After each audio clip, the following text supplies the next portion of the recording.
Hello, good morning, शुभ सकाळ. तर मग आज मंगळवार आहे आणि आज आहे अंगारक चतुर्थी. तर किती मस्त योग आलेला आहे या नवीन वर्षामध्ये, म्हणजेच 2026मध्ये पहिली चतुर्थी ही अंगारकी चतुर्थी आलेली आहे. ही चतुर्थी खूप जास्त शुभ मानली जाते आणि ह्या दिवशी घरातील सगळ्या जणांनी उपवास करावा. छोट्या मुलांची इच्छा नसेल तर त्यांनी नाही, पण मोठ्यांनी ही चतुर्थीचा उपवास आणि आपण मनाने गणपती बाप्पाची पूजा केल्याने आपल्या घरातील सर्व संकट दूर जातात आणि आपल्या घरात अतिशय प्रसन्न असं वातावरण होतं. तर मलाही वाटतं की सगळ्यांनी हा उपवास नक्कीच धरावा आणि बाप्पाची छान अशी आपल्या घरात प्रत्येकाने पूजा करावी. तर माझ्या घरात मी आणि माझ्या मिस्टरांनी आजचा उपवास केला होता आणि गणपती बाप्पाची सुंदर अशी पूजाही केली. तर गणपती बाप्पाची पूजा आम्ही कशी केली व आजच्या दिवशी आम्ही गणपती बाप्पांसाठी स्पेशल मोदक बनवले होते. तर ते मोदक कशाचे बनवले आणि कसे बनवले व बाप्पाची पूजा वगैरे सर्व कशी केली, पूजेमध्ये सर्व साहित्य काय काय घेतले होते, बाप्पांचा पंचामृत आणि अभिषेक, सर्व गोष्टी आम्ही कशा केल्या ते मी आजच्या व्लॉगमध्ये तुमच्यासोबत शेअर करणार आहे. तर चला मग पाहूयात सगळ्यात अगोदर आम्ही काय काय केलं आणि ही बाप्पाची पूजा कशी केली. सगळ्यात अगोदर सकाळी लवकर उठून फ्रेश व्हायचे, केस वगैरे धुवून घ्यायचे आहेत आणि नंतर मग बाप्पाची छान अशी सकाळीही आपल्याला पूजा करून घ्यायची आहे. काही काम असल्यामुळे मला सकाळची पूजा जास्त काही रेकॉर्ड करणं झाली नाही, त्यामुळे मी फक्त रात्रीची पूजा रेकॉर्ड केली आहे.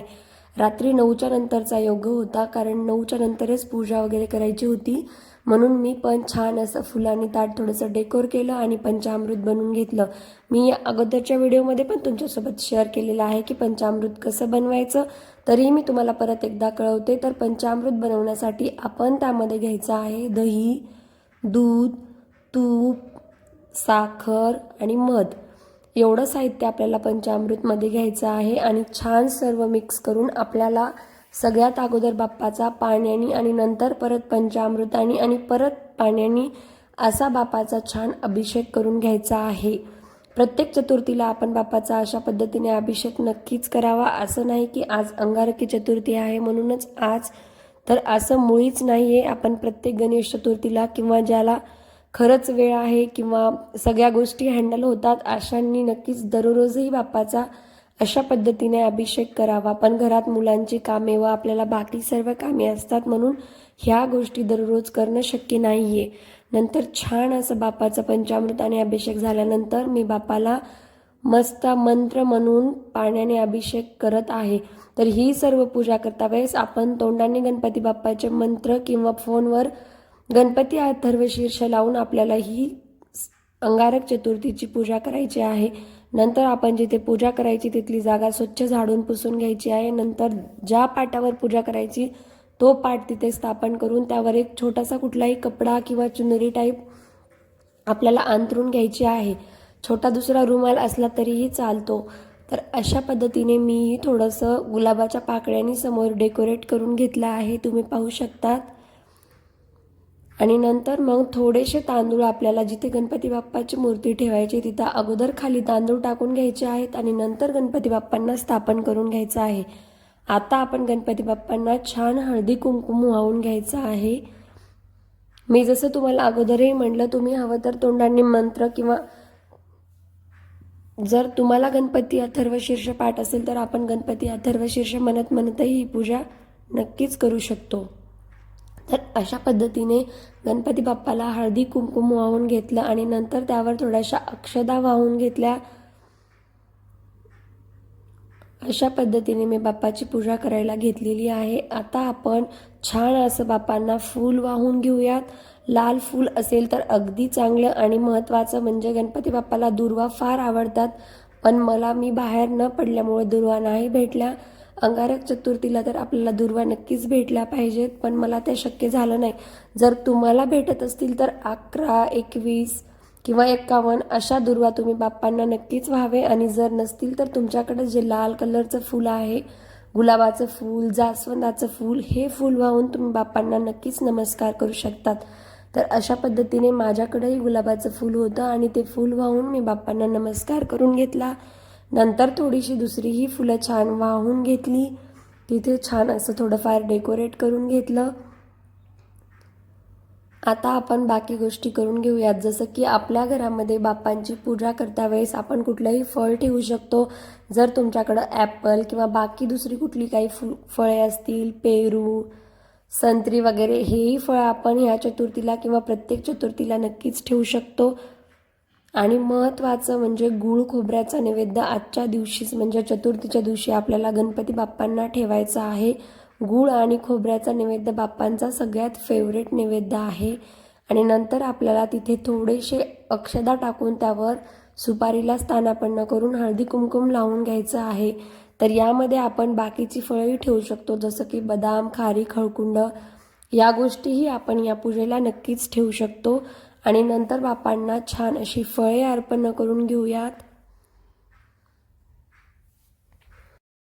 फळे अर्पण करून झाली की आपल्याला सगळ्यात महत्त्वाचं म्हणजे मी जसं म्हणलं तुम्हाला की बाप्पांना दुर्वा अतिशय प्रिय आहेत, त्याचप्रमाणे बाप्पांसाठी आपल्याला कापसाची वस्त्र आणि माळ बनवायची आहे. तीही गणपती बाप्पांना खूप जास्त आवडते, म्हणून कधीही गणपती बाप्पाची पूजा करायची म्हटलं की आपल्याला कापसाचे वस्त्र आणि माळ नक्कीच बनवायची आहे. आता आपण बाप्पांना कापसाचे वस्त्रमाळ अर्पण करून घेऊयात. अगोदर मी कापसाचे छोटे छोटे 2 वस्त्र अर्पण करून घेतले आणि नंतर बाप्पांना वस्त्रमाळ अर्पण करून घेतली. तर ही माळ आपण बाप्पाच्या पूजेला नक्कीच मंदिरात असो या कुठेही नक्कीच घेऊन जावी. तर अशा पद्धतीने मी बाप्पाची सुंदर अशी पूजा करून घेतली आहे. तर अशी काहीशी सोपी आणि सुंदर अशी आज अंगारकी चतुर्थीनिमित्त आम्ही आमच्या घरात गणपती बाप्पाची पूजा केली. तर मी अगोदर सांगायची विसरली, तर या पूजेसाठी साहित्य म्हणजे अतिशय जास्त काही नसतं. थोड्या साहित्यामध्येही आपण छान पूजा करू शकतो. तर त्यामध्ये आपल्याला घ्यायचं आहे कापसाची वस्त्रमाळ, निरंजन म्हणजेच दिवा लावून घ्यायचा आहे, जिथली कुठली आपल्याकडे अवेलेबल आहेत अशी फळं, खारी, खोबरं, सुपारी, वाटी, परत अक्षदा घ्यायच्या आहेत आपल्याला, लाल फूल घ्यायचं आहे, परत दुसरी फुले असतील तर ती घ्यायची आहेत, अगरबत्ती घ्यायची आपल्याला, परत आरतीसाठी कापूर घ्यायचा आहे. एवढं साहित्य आपल्याला घ्यायचं आहे. आणि सगळ्यात महत्त्वाचं म्हणजे अभिषेकासाठी आपल्याला पंचामृत बनवून घ्यायचं आहे. तर मी या व्हिडिओमध्ये अगोदर तुम्हाला सांगितलेलंच आहे की पंचामृत कसं बनवायचं. त्या पद्धतीने तुम्ही नक्कीच पंचामृत बनवून बाप्पाचा अभिषेक करू शकतात. आणि नंतरची मेन स्टेप म्हणजे आपल्याला बाप्पाची छान अशी आरती करून घ्यायची आहे.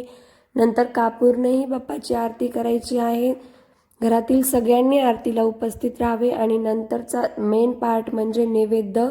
तर स्टार्टिंगला जर आपण सकाळी पूजा केली असेल तर बाप्पांना खोबरं आणि गुळाचा नैवेद्य अर्पण करून पाणी फिरून घ्यायचं आहे. आणि नंतर रात्रीच्या वेळी आपल्याला मोदकाचा नैवेद्य बाप्पाला अर्पण करायचा आहे. तर तुम्ही पाहू शकतात अशा पद्धतीने मी आज बाप्पांना बनवले होते गाजराच्या हलव्याचे मोदक.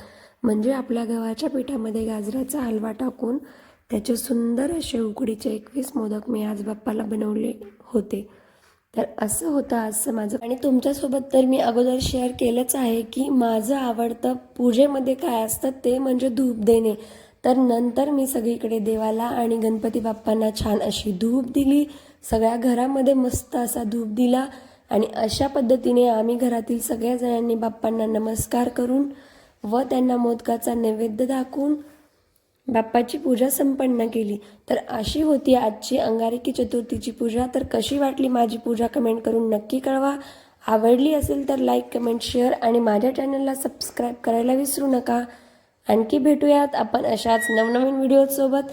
जर तुम्हाला काही पूजेचे व्लॉग्स किंवा काही व्हिडिओज अजून हवे असतील किंवा पूजेचे व्हिडिओज हवे असतील तर ते मी माझ्या चॅनलवर अपलोड केलेले आहेत. ते व्हिडिओ पाहून तुम्हाला नक्कीच काही पूजेमध्ये माहिती हवी असेल तर हेल्प होईल. ते तुम्ही एकदा माझ्या चॅनलमध्ये जाऊन नक्कीच चेक करा.